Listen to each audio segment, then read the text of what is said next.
మరికొన్ని రోజుల్లో అరాచక పాలన పోతుందని మాజీ మంత్రి దేవినేని ఉమా అన్నారు. ఎన్డీఏ కూటమే అధికారంలోకి వస్తుందని ధీమా వ్యక్తం చేశారు. వైసీపీ అరాచక పాలనకు చరమగీతం పాడేందుకు ప్రజలు సిద్ధంగా ఉన్నారని తెలిపారు. వైసీపీ ప్రజలను మోసం చేసి అధికారంలోకి వచ్చిందని విమర్శించారు. ఎన్నికల్లో కూటమి అత్యధిక మెజారిటీతో గెలుస్తుందని, వన్ సైడ్ ఎలక్షన్ జరుగుతున్నాయంటున్న దేవినేని ఉమాతో మా ప్రతినిధి భవానీ ఫేస్ టు ఫేస్.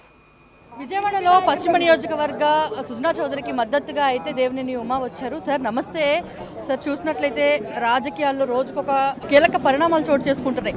తాజాగా మోడీ గారు కూడా రావడం జరిగింది. బీజేపీ ఏపీలో కాదు బంగాళాఖాతంలో కలుస్తుంది అంటూ కూడా బొత్స సత్యనారాయణ వ్యాఖ్యలు చేశారు. వాళ్ళ అభద్రతాభావాన్ని తెలియచెప్తా ఉంది.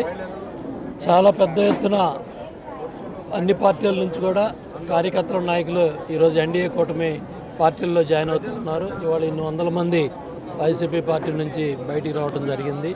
ఎందుకంటే అటేపు జరుగుతూ ఉన్న అరాచకత్వం కావచ్చు, అవినీతి కావచ్చు, అభివృద్ధి లేకపోవటం కావచ్చు, ఏదైతే ఒక్క ఛాన్స్ అని ప్రజలను మోసం చేయటం కావచ్చు, ఇవన్నీ కూడా ప్రజల్లో పెద్ద ఎత్తున మార్పు వచ్చింది.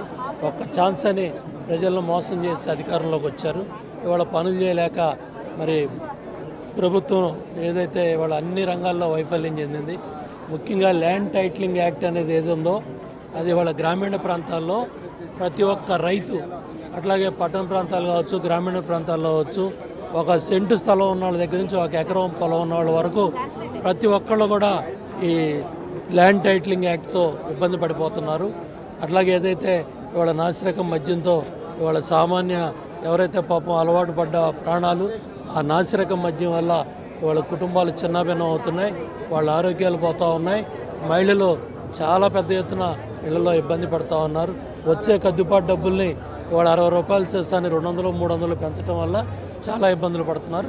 ఏదైనప్పటిగా ఎన్డీఏ కూటమి అభ్యర్థిగా సుజనా చౌదరి గారు ఒక మంచి మెజార్టీతో విజయవాడ పశ్చిమ నుంచి గెలవబోతున్నారు. సార్ ఐవీఆర్ కాల్స్ అన్న పేరుతో టీడీపీ పైన ముఖ్యంగా A1, A2గా చంద్రబాబు గారిని అలాగే లోకేష్ గారి పైన కూడా కేసులు నమోదు చేయడం జరిగింది. అలాగే ఆ వాయిస్ ఓవర్ ఇచ్చినటువంటి ఆర్టిస్టులు, ఆ వాయిస్ ఓవర్ టెక్నీషియన్ పైన కూడా కేసు అయితే నమోదు చేయడం అయిపోయిందమ్మా. ఇంకెన్ని రోజులమ్మా? మే 13వ తారీఖున చారిత్రాత్మకమైన తీర్పు ఇవ్వబోతున్నారు. ఎన్డీఏ కూటమి ఏదైతే 160, 24 పార్లమెంట్లు, 160 అసెంబ్లీలు, 24 పార్లమెంట్లు గెలిచే దిశగా విజయం దిశగా ముందుకెళ్తూ ఉంది. డెఫినెట్గా వన్ సైడ్ ఎలక్షన్ జరగబోతూ ఉంది.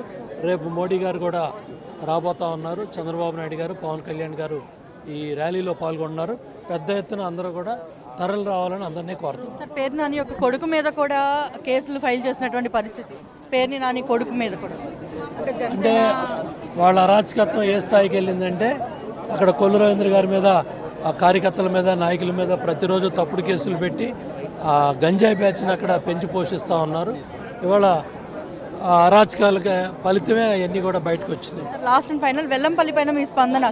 పశ్చిమలో ఉండాల్సిన అతను సెంట్రల్కి పోటీ చేయడానికి అతను ఎక్కడికి వెళ్ళి పోటీ చేసినా ఓటమి తప్పగా అక్కడ బోండా ఉమ్మ గెలుస్తారు, ఇక్కడ సుజనా చౌదరి గారు గెలుస్తారు, గద్దెరామ్మని గెలుస్తారు. సో ఇది ఓవరాల్గా చూసినట్లయితే దేవినేని ఉమా యొక్క కామెంట్స్.